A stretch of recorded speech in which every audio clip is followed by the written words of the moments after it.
மயிலாடுதுறை மாவட்டம் சீர்காழி அருகே சட்டைநாதபுரத்தைச் சேர்ந்தவர் 26 வயதான இளைஞர் அரவிந்த். இவர் சிறுவயது முதலே ஓவியத்தின் மீது அதிக பற்று கொண்டவர்.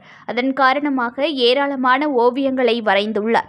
குறிப்பாக சாக்பீஸில் நுண் சிற்பங்களையே வடிவமைத்ததை கைதேர்ந்தவர் ஆவார்.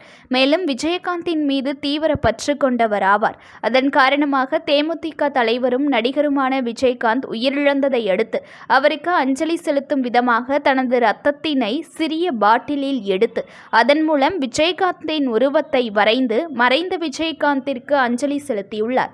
இந்நிலையில் மீண்டும் தனது இரத்தத்தினை பயன்படுத்தி தெய்வப்புலவர் திருவள்ளுவரை வரைந்துள்ளார். அதற்காக தனது உடம்பிலிருந்து 3 மில்லி இரத்தத்தினை வெளியில் எடுத்த அரவிந்த் அதனை கொண்டு தனது கைவிரல் ரேகை பதிப்பாக 1330 முறை கைரேகை பதிவு செய்து திருவள்ளுவரை வரைந்துள்ளார். இது தற்போது அனைவரின் பாராட்டையும் பெற்று வருகிறது. மேலும் அரசு பள்ளியில் ஓவிய ஆசிரியர்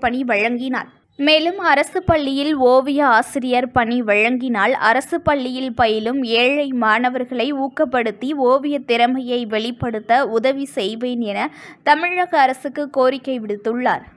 News1 தமிழை லைக் பண்ணுங்க, கமெண்ட் பண்ணுங்க, ஷேர் பண்ணுங்க, மறக்காம சப்ஸ்கிரைப் பண்ணுங்க.